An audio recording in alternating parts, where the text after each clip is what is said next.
Yesterday, Wednesday, a state board rejected the Times Square casino bid from Jay-Z in Roc Nation and those companies that I mentioned. Did I lie? Did I not tell you them crackers was not finna get Jay-Z no damn casino in New York City?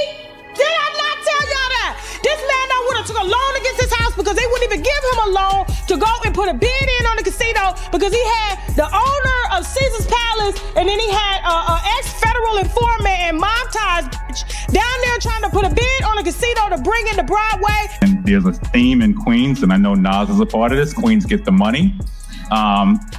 Sorry, Jay-Z, we win again. I just had to rub that in.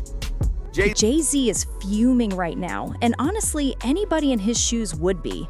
Imagine putting your name, your legacy, your billionaire aura behind a flashy Times Square casino plan, only for the city to slam the brakes before the project even lifts off.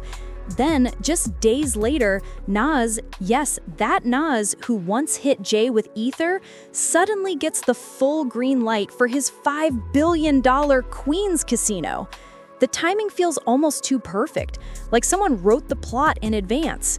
And if that wasn't enough to ignite the entire city, Queens Borough President Donovan Richards jumps in with a chest-out moment telling reporters, "Queens gets the money. Sorry, Jay-Z, we win again." That wasn't a little jab. That was a victory lap right in broad daylight. Now the streets are buzzing hard. Fans are connecting the dots and saying the same thing.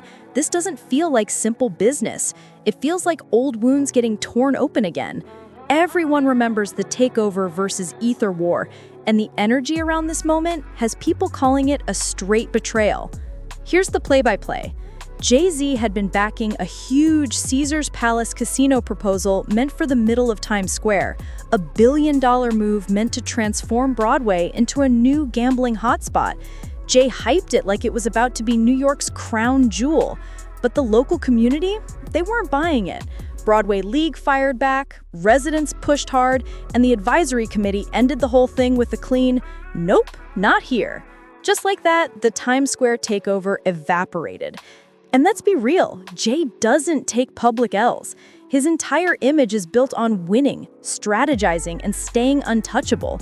Seeing him get shut down this early isn't just awkward, it chips at the mogul aura he's built for decades. And here's where it really stings. Jay wanted Manhattan, the lights, the tourists, the global center of attention. But the city shut the door in his face. Then a few days later, Nas walks into Queens and gets the green light like it's nothing. This wasn't just a no for Jay. With their decision, as they obviously voted against the casino. You know it. We met the standard and then some, and the only one with courage to stand that is the governor and the mayor appointees, and everybody else runs and hides. And here's where everything flips. While Jay's Times Square dream was falling apart in public, Nas was moving in silence and setting up a massive hometown win. The Queens Resorts World expansion at Aqueduct, with Nas backing it, just got full approval. And this isn't some minor project. It's a $5 billion blueprint that could turn Queens into a full-on mini Vegas. Live table games, blackjack, poker, craps, a concert hall, and even a sports academy with NBA legend Kenny the Jet Smith involved. This isn't a casino, it's an entire entertainment empire. And Nas isn't just lending his name, he's got real equity. He's in the rooms, shaping the vision. When he talked about the project, you could tell it mattered. He called it a true win for the community, something that'll create jobs, opportunities, and raise future leaders. Then he dropped a line that had everyone buzzing.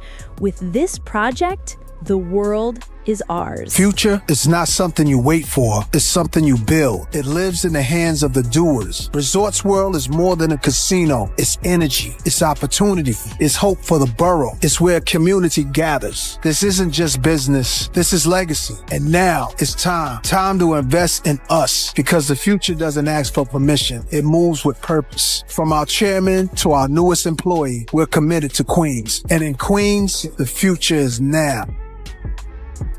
Tell me that's not a wild flex, especially with the timing. Jay gets shut down in Manhattan, and right after, Nas steps up in Queens like the neighborhood hero.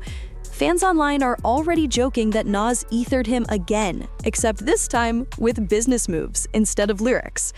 Sure, on paper, it's just two rappers turned businessmen chasing billion-dollar opportunities. But when you look at how everything lined up, it digs deeper for Jay.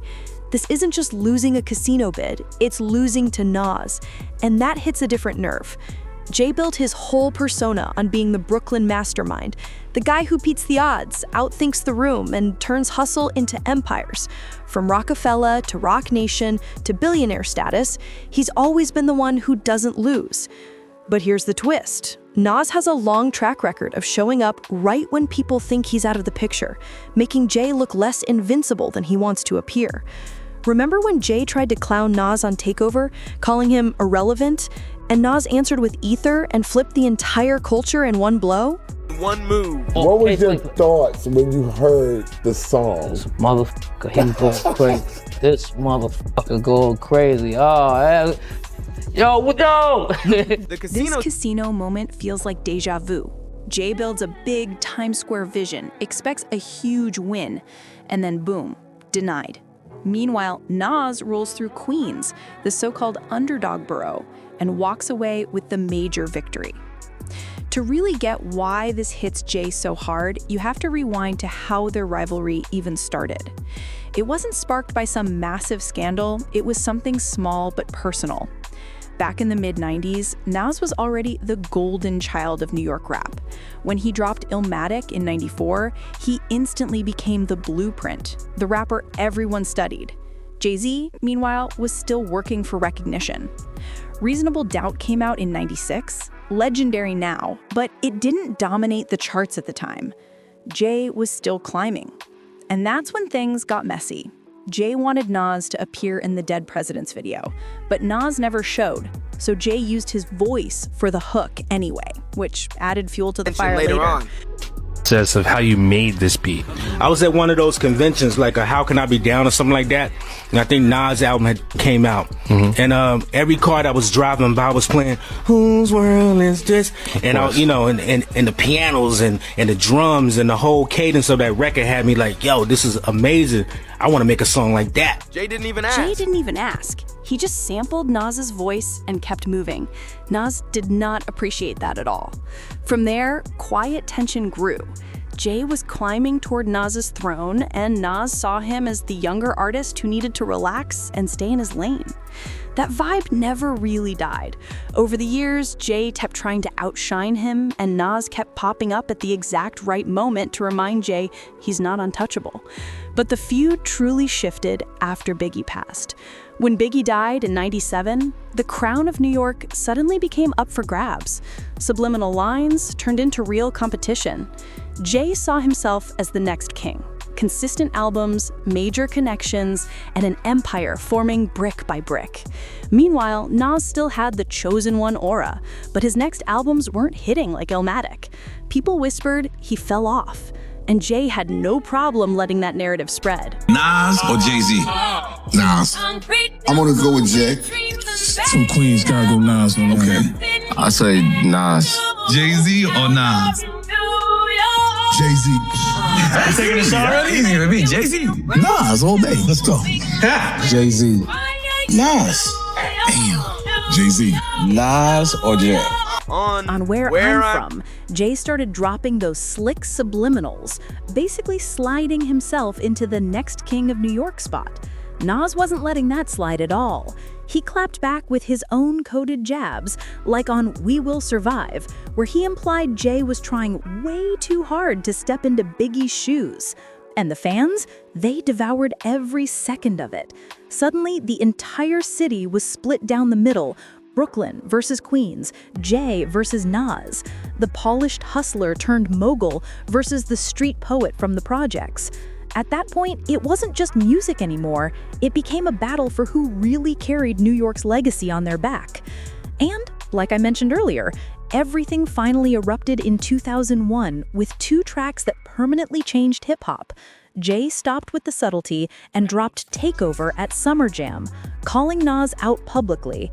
He claimed Nas only had one classic and basically said his career was done. The crowd exploded, and for a second, it looked like Jay had sealed the victory. But then came Ether. And Nas didn't just respond, he tore into Jay with zero hesitation, attacking his credibility, his image, the whole foundation of his legacy. Bar after bar, no filter. Fans were stunned by how savage it was. The culture flipped overnight, and the word ether literally became slang for destroying someone. That's how hard it hit. And this casino situation, it's giving Ether Part 2 energy. The parallels are right there. Jay walked in confident, talking big, assuming the win was his. And then Nas comes out of nowhere with the upset nobody saw coming? The pattern is too familiar to ignore. I'm really sorry for for the other people involved, the other people involved. Because it was either that or we would see each other somewhere and it would be like, I don't know what happened. By then, people started seeing Jay as the one swinging wildly, while Nas looked like the steady survivor who refused to fold.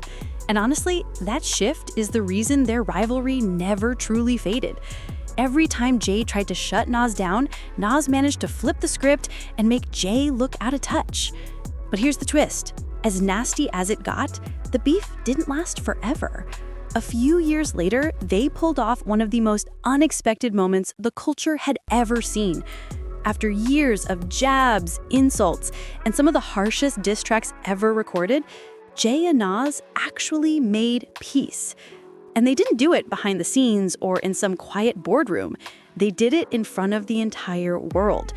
In 2005, Jay headlined his I Declare War concert. And everyone assumed he was about to call out more rappers or spark fresh chaos. Instead, he brought Nas out as a surprise guest, and the arena erupted. The entire arena lost it.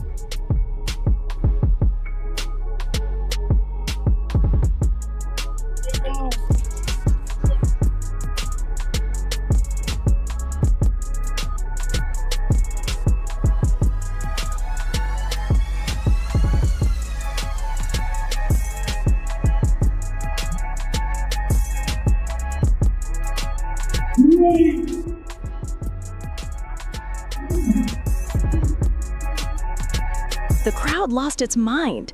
These two men who once tried to end each other's careers were suddenly standing shoulder to shoulder, shaking hands and performing like the feud never happened. It felt huge, bigger than the music itself. Fans were stunned because after all the disses, all the tension, all the history, they were now dropping records together, like Black Republican and Success. But here's the real truth. Even after they made peace, that competitive spark never fully disappeared. The low-key rivalry stayed simmering under the surface. And now with this casino situation blowing up, yeah, it's starting to feel like that truce might have quietly expired. And here's the part people aren't talking about enough. This isn't just Jay versus Nas anymore. This is Queens versus Brooklyn all over again. If you know New York hip-hop, you know how deep that runs. Brooklyn has always been the shiny, center stage borough. Jay, Biggie, the Barclays Center, everything about power and prestige. Queens, though, is the underdog war zone that built legends like LL Cool J, Mobb Deep, Nicki Minaj, and of course, Nas. It's a different pride, a different grind. And watching Nas secure this massive casino win while Jay takes a very public loss, it brings all that old borough heat right back. So when Jay's Times Square plan got shut down in the heart of Manhattan, and Nas turned around and secured Queens like it was nothing, the message got loud fast. Brooklyn fumbled. Queens delivered. And for anyone who lived through the Ether era, the deja vu is impossible to miss. And honestly, that's why this stings Jay so deeply. It's not just that Nas won, it's that he won on his home turf with the whole city watching and cheering him on. That's a tough spotlight for anyone, especially someone like Jay. And if there's one thing about him, he never forgets a public embarrassment. So maybe this isn't about rap battles anymore. Maybe the next chapter of their rivalry won't happen on wax or on stage, but in boardrooms, billion-dollar plans, and business empires. Drop a comment, hit like, subscribe, share, and I'll see you on the next one.